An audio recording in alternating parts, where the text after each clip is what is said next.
I think there's a high cost of entry to games. If you want to make AAA games, you're going to be spending at least 10 million, if not more, because of coding and sort of the barriers that can create, especially for people who just aren't familiar or uncomfortable with code. The fact that you need sizable teams, depending on. So it's not to say that there aren't games that are made by one person or all these things, but there are a variety of barriers in the way. Some systems are lowering them significantly, so it might be Steam, it might be iOS or Android or some of these other things. And so you're starting to see, more people, different people break in. But I think that's the biggest thing. And the people who have access to the means of production, to use a to use a political term, are increasingly conservative.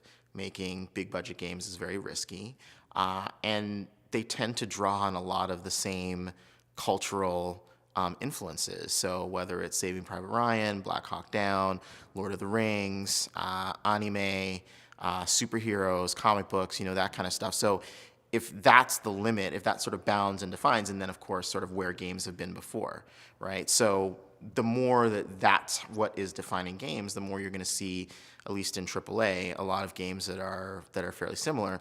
In terms of violence, I think you have to look at the broad landscape of games and sort of say it's like, well, there's tons of puzzle games out there, there's tons of kids games out there, there's a lot of stuff out there that isn't violent, right? There are a lot of money games in the top 10. There are a lot of games that make money that are violent, but to me, that's not something I tend to worry about too much.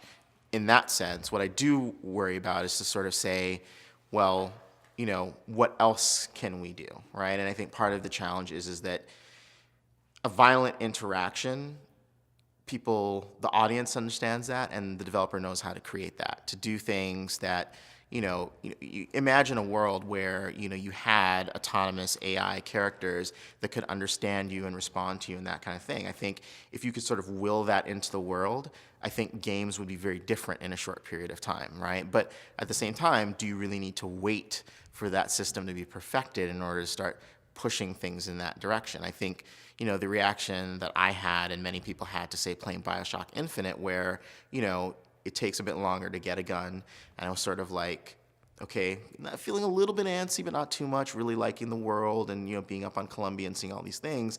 And then all of a sudden, it's like I've got this, this buzzsaw thing on my hand, this hook, and I'm shredding guys' faces, and all of a sudden I'm realizing, wait, I actually was having a good time playing like the adventure game version of this game that had been up to this point.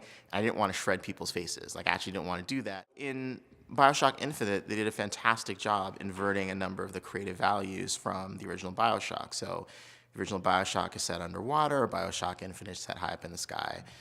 BioShock 1 is, dark and depressing. Columbia is like bright and airy. Rapture is sort of abandoned and entirely filled with people who are hostile, the splicers who are hostile immediately. Columbia has sort of ordinary average citizens. So in BioShock, when you arrive in Rapture in the bathysphere, and then all of a sudden there's a splicer trying to like cut its way inside, and you're freaking out, and you're not able to do anything. By the time they're sort of teaching you, the one hand, two hand mechanic of, shock them and then bash them with the wrench, you're ready to take out a splicer. And they had done such a good job inverting those values that when it came time to kill someone in Columbia in BioShock Infinite, it wasn't actually something I wanted to do. And not everyone had that reaction, right? But there were a non-trivial number of people who did. And it doesn't mean, some people are saying, well, should BioShock Infinite have been a shooter? That's not my place to say. They know the kind of game they're making, but, I think there is a desire for people who have the most money to make games to explore things that are different. And technology is one access, but their access along which they can do it, but there has to be the will to do it. And I think right now it's a time where publishers and developers are challenged to take risks because of how risky it is.